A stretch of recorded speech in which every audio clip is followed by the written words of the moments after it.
Strategy को implement कैसे किया जाए, स्ट्रैटेजी को इंप्लीमेंट करने के लिए क्या करना चाहिए। तो मैं आपको 5 स्टेप्स में आज इस प्रश्न का उत्तर दूंगा। तो उसमें मेरा पहला पॉइंट है, ensure that your strategy creates unique strategic position.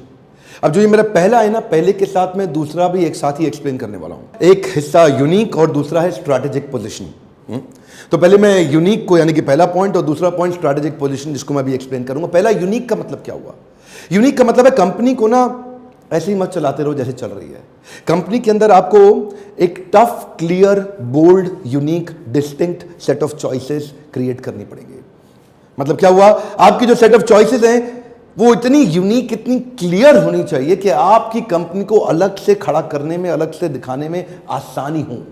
और दूसरा हिस्सा स्ट्रैटेजिक पोजीशनिंग, यानी कि वो जो यूनिकनेस है वो स्ट्रैटेजिकली पोजीशन भी हो रही हो। इसके भी 2 हिस्से हैं। मतलब क्या? प्रॉब्लम सॉल्विंग प्रोडक्ट और problem solving positioning. Problem solving product के बाद यानी कि प्रोडक्ट वो होना चाहिए, वो नहीं जो मार्जिन ज्यादा देता हो, वो नहीं जो मार्केट में बिकता हो, नहीं बिकता हो, चलता हो, नहीं वो जो कस्टमर की सबसे बड़ी बर्निंग प्रॉब्लम सॉल्व करता हो। और उसके बाद न केवल प्रॉब्लम सॉल्विंग प्रोडक्ट बनाना है, बल्कि उसकी प्रॉब्लम सॉल्विंग पोजीशनिंग भी करनी है।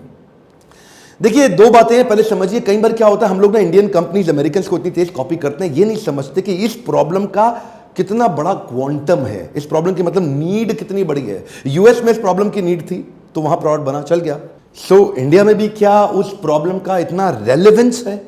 हाँ, अगर वो बहुत ही रेलेवेंट है तो उसके लिए फिर वैसी पोजीशनिंग और वैसा प्रोडक्ट बनना चाहिए। तो पहला क्या था आपका? Tough, distinct, unique, clear choices. और दूसरा क्या है? Problem solving product and problem solving positioning.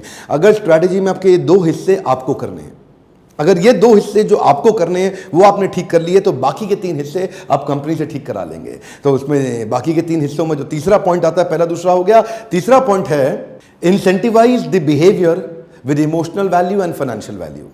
यानी कि अब जो कंपनी में आपने कुछ बड़े चॉइसेस ले लिए हैं, बड़े डिसीजंस ले लिए हैं, कुछ नई पोजीशनिंग की तैयारी करी है, लेकिन आपके एम्प्लॉइज तो तैयार नहीं है ना, आपके फैमिली मेंबर्स, मैनेजमेंट के लोग तो तैयार नहीं हैं। आपको बिहेवियर्स को इंसेंटिवाइज करना पड़ेगा। देखिए इंसेंटिव जो है ना वो 2 प्रकार के होते हैं।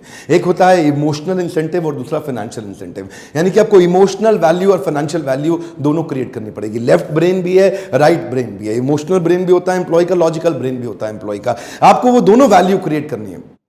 तो मतलब क्या हुआ इसका? यानी कि एक तो उसकी इमोशनल कमिटमेंट लेनी है कि ये चेंज हम क्यों लाए हैं, इससे देश में, समाज में, आपके जीवन में, मेरे जीवन में, कंपनी के जीवन में, आसपास सबके जीवन में क्या फायदा होने वाला है।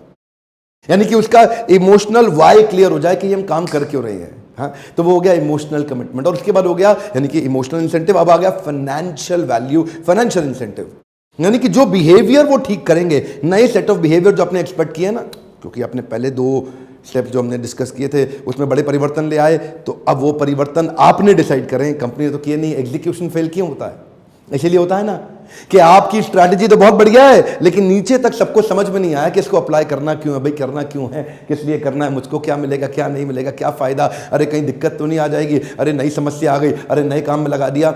उनका इमोशनल कमिटमेंट आपको लेना पड़ेगा। तो इमोशनली उनको इन्वॉल्व करिए, उनको एंगेज करिए। जिधर है इमोशन वहीं आता है डिवोशन। आग सीने में लगनी चाहिए, पीछे नहीं, आपको मालूम है ना। और दूसरा है फाइनेंशियल वैल्यू, यानी कि जो बिहेवियर वो कर रहा है उसके ऊपर उसको इंसेंटिव देने चाहिए। अब जब वो इंसेंटिव आप देंगे उसको, फाइनेंशियली भी देंगे, इमोशनली भी देंगे, तो आपके साथ लग जाएगा। तो यानी कि आप और आपकी टीम अब एक हो गई। अब एग्जीक्यूशन थोड़ा आसान होगा। ये 3 स्टेप थे। आपने उनका इमोशनल कमिटमेंट ले लिया, अब उनका विल तो आ गया है, अब वो करना तो चाहते हैं, लेकिन कहीं स्किल डेफिसिट तो नहीं है।